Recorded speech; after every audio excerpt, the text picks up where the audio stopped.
for her turn is now recognized from her office. Thank you, Mr. Chair, and thank you, Chairman Powell, for being here. Let me listen until I had to run over to the Natural Resources Committee. But one question I have for you, and I appreciate your candor always. Clearly, the focus is price stability, but we are having challenges right now. Based on what you know now with our economy and the facts before us, do you believe that the Fed should have engaged its monetary tools a year ago instead of waiting till March to engage some of those to address the price instability? I'm sorry, I didn't hear the last part of your question. I apologize. It wasn't. No, that's okay. Do you believe, and let me know if you can't hear me okay, do you believe that the Federal Reserve, based on what you know now with the facts in the economy, should have engaged their tools to address the price instability a year ago instead of waiting until March? I don't know about a year ago. I would say this. We thought that the supply side problems would get better faster than this. They haven't. Had we known that they weren't going to get better, then certainly we would have engaged our tools earlier. Okay. Let me talk about the monetary policy report. You make a strong case that the USA economy is the best in the world. Do you believe that our economy has weathered the COVID-19 pandemic more effectively than other nations?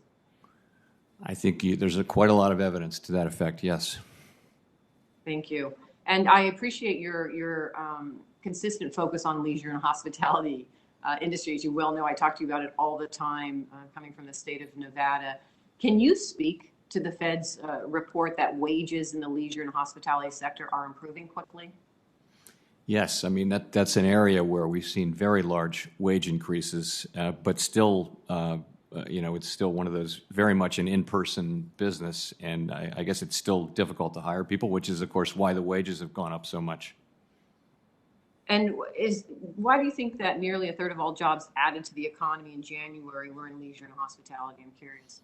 I just think that's where the job openings are. That's where that's still the part of the economy. I don't need to tell you. That's the part of the economy that still has to fully recover. And thank you. That's what I wanted to hear, because it's true. I see the unemployment rate numbers in my state. The highest unemployment rates are in Southern Nevada, where the hospitality and leisure industry is, and we cannot forget that. And that has been the challenge to our workforce in general and getting people back to work.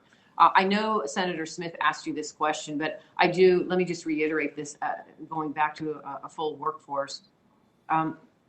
There are interesting facts in the monetary report, particularly in the first 73 pages.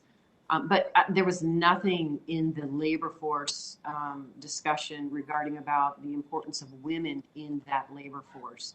And so I'm assuming you utilize that factor as well. Does the Federal Reserve analyze women's workforce participation? Oh, yes, very much so. So there's a story there. I don't know why it didn't go into this if it's not in there. But I mean, early on, women bore the brunt of participation and of job loss. But over the course of the pandemic, much of that effect has really reversed. So you're back now to, I was looking at this earlier this week. If you look at the change in participation or unemployment for men and women, it's very hard to see any difference at this point. But that was not the case a year ago, where women, bore the brunt then, but not so much now. And do you think impact of lack of childcare has impacted and been a barrier for women to get back in the workforce? Yes, and I think caregiving. If you look at there's a table, I think on page 11 in our book, that shows who's not participating. Actually, child care is not so much. Caregiving overall is a big number, but according to this data anyway, child care as such is no longer big from a macroeconomic standpoint. I know for the people affected, it's big. Thank you. And then one of the other areas that we've been talking about, the rising prices that we see and that I hear about at home, I see at home. One area, though, is around housing and the focus on how we can reduce costs and the prices for affordable housing. So there is work being done that we have done already, but also that we can still address to increase the housing supply here and incentivize that at the federal level. I'm just curious, would you believe that investments increasing the supply of housing effective in the inflation that we see in the housing market and inflation overall? So if you're getting into fiscal policy to support affordable housing, that's certainly a worthy and important issue, but really not our doing. No, just the fact of the supply and demand.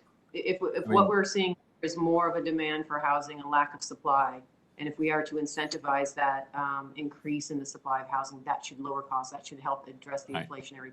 I think if you create more supply, then you'll get prices going down pretty much in anything. Yeah, I appreciate that. Chairman Powell, thank you again. Thank you for all we do for the committee. Thanks, Senator Cortez Masto. Senator Tillis from North Carolina is recognized. Thank you, Mr. Chairman. Chair Powell, thank you for being here, and thank you again.